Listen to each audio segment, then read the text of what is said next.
So it took me a while to start again recording the slides because I was stuck on sales and marketing. I started with one rule fits all, and I started realizing that when your ACV or cost of customer acquisition are not sustainable, probably we need at least two framework for mid-large enterprise and small business sales. So the outcome is different approaches.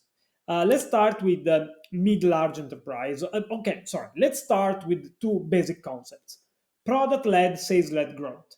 Product-led means product is beautiful. We don't need sales. The product will sell on its own.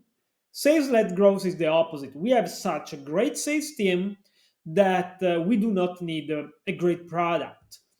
Of course, no one of the two is right because you need to have a great product supported or sold by a great sales team. Let's say that I started asking myself what will be a nice framework to start and test a sales organization, scale a sales organization, and what will be the final framework look like. So I created like a methodology to test and experiment because I've seen, based on the company I know, stuff like that, that sometimes they make mistakes. So the first organization chart I imagine when we start building a sales organization is we do not have to hire a sales manager. We need to hire, and I'm referring to mid-large enterprise. This framework don't work in small business B2B software sales. So we don't have to hire a sales manager. The real sales manager will be CEO or other founder that are more sales oriented, and we have to hire three account executive that does everything in sales. Plus, let's start experimenting marketing demand generation.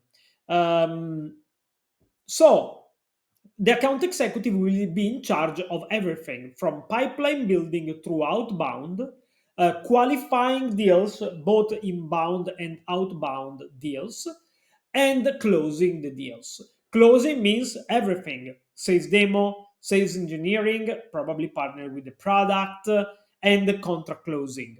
Demand generation will do everything from search engine optimization, online advertising, etc., etc., etc. So, and the idea of having account manager doing everything means they build the knowledge of on the product and everything to transfer this knowledge to other salespeople when we will increase, extend, expand the sales organization. In these slides, we see a little bit of a bigger sales organization. So we have validated the product and the market. We have built the knowledge. What can we do to expand and create and having more structure? Maybe it's time to have a sales manager, which is a layer in between founders and the sales organization. Usually, the sales manager, very hopefully, you can promote it internally from one of the three account executive you have hired and probably fired because no one will be at the level you want. Or if it's too difficult or the people you have internally are still stretched to be manager, you hire someone externally. And then you can start experimenting and collecting data through inbound, outbound, and start doing some uh, expansion, upsell, and cross-sell strategy through account manager. I don't like customer success doing upsell and cross-sell, but this is the topic of another lesson. So, what are the duties here? Sales manager, first of all, she will be still quota carry because they needed to stay in the industry, in the field. They need to be hands on. They need to understand and they need to know their topic in order to coach account executive. Another job of the sales manager is coaching account executive and BDR. And the third one is pipeline review, and sales ops. I mean, the pipeline review every week, it's a ritual that I really love. Account executive in this moment they stop doing prospecting and qualification. They will focus on demo, sales engineering, and closing deals.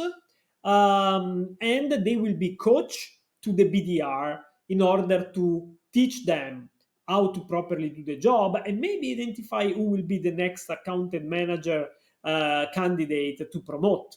One important thing: always in every side in the organization, account executive need to build their own pipeline. Usually, the part of the pipeline they need to build is large enterprise deals. You don't want outbound junior BDR hunting the whales. You want account executive, and you need to set up a rule. Let's say $100,000 ACV, whatever, to build their own pipeline. They need to build 20% of the pipeline. Rules that can change, but you need to have North Stars. Marketing demand generation, maybe we can expand to two people. One is search engine optimization and content, and the second one is online advertising. But what is important in this phase is to collect data. Account manager, in this case, the account manager will focus on upsell and cross sell the product. And of course, your product strategy needs to be friendly to upsell and cross sell, and also building and closing the upsell and cross sell deal. So we have this split. New logo are hunted by account executive. Um, Already customer that need to upsell need to buy something else will be in charge of account manager. Um, but we discussed it before, ACV, annual contract value, and are all the roles that we have seen in the organization useful for all the sides? No, the answer is no, because if you have an ACV which is $1,000 per year, you cannot cover the cost. Also with BDR. So in this case, your organization should rely on demand generation, which is a topic we'll touch later.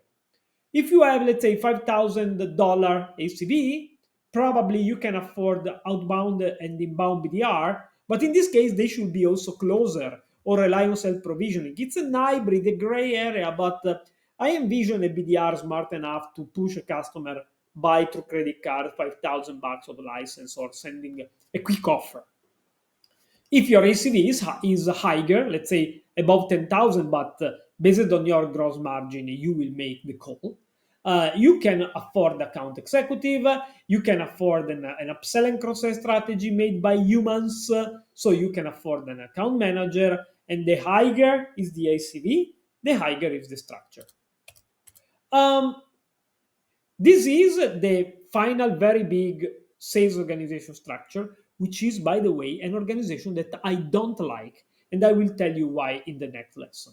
So you have the classical framework, two silos, chief sales officer, chief marketing officer, where chief sales officer of all the sales functions, marketing, all the marketing function. And the BDR, it's a gray area because can go the inbound on reporting sales or reporting marketing. But it's a framework I don't like. I will tell you why in the next lesson. So it's time to see how a sales organization evolves over time. As usual, this is a very generic rule. You just need to understand that this is an overview, nothing written on the stone. So when you are 110 employees, usually the founders make sales. Maybe you have one salesperson, but nothing sophisticated. 10 to 100 employees, probably, if the industry is friendly, this depends on AC or ACB, you start creating different function. And then in an enterprise sales, you have a prospect and closers, inbound qualification, outbound account executive, and so on and so on. And if the sales team is big, you start hiring sales managers. Um, Remember the framework that we have discussed before. Then 100, 500 employees, the situation becomes complex. So probably in enterprise sales, you need to hire solution consultants, sales engineering, and then you start having also account manager to do upsell and cross sell. Remember that in the previous slides we have discussed maybe experimenting earlier the account manager, and then because you have a lot of sales people, you need to train them. So sales enablement function, sales training function, it's a function you are going to implement. Last part, you need to add sales operation and value selling. Sales operation is the team that does, integration, create discipline, processes, and everything in the sales organization. Value selling is the team that support the sales team, proving for every big customer why they need to invest in our software. And then you have the pricing team, and the pricing team is debatable, should report to the CFO or sales. There is for sure strong collaboration between the two departments. Now you have to listen to me. It's wrong to set up top down a sales team. It's not correct to hire a sales manager in the early days of the company and then hire account executive and let this person hire account executive. And maybe you have hired the wrong sales manager, you have to rehire someone else, etc., etc. The right methodology is, let's hire, if possible, three account executive in parallel. Let them uh, you know create the knowledge inside the organization, know the product, create the script, create the battle card. The boss will be one of the founder of those three account executive.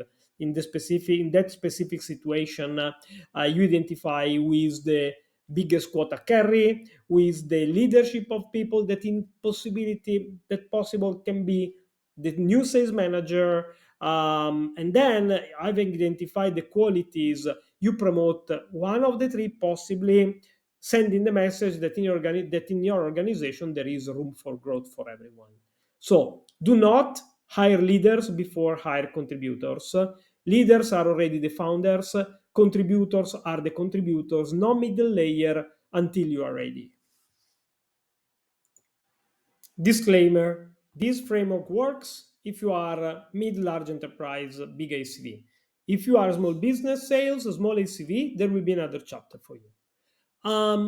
So, in the phase two of setting up a sales organization, you are adding on top sales manager and then BDR, inbound, outbound prospecting, account manager for upsell and cross sell. If you have a strategy of upsell and cross sell, the sooner the better. And also some marketing, lead generation, inbound lead generation. This phase is perfect to see what works and what doesn't. If it doesn't, do not replicate it on a bigger scale. Just cut it, clean it, change it. It's very important. It validates the future big sales organization. Cut what it's not working. Second part, legal team. Legal team is the best partner of the sales team. If you sell to big companies, every company will ask you changes or clarification on the contract, privacy, legal, security, whatever. The more your internal legal team, and if you have a big ICV from day one, it's very likely that you will have a legal team in the younger stage of the company. Um, the more you have a legal team partnering with the sales team, the fast will be the sales cycle. A reactive legal team on your side can shift the closing of the deal from one quarter to the quarter before, speeding up and let you have a great quarter because the legal team was expediting the negotiation process. The legal team is not a center of bureaucracy, it's a center of win.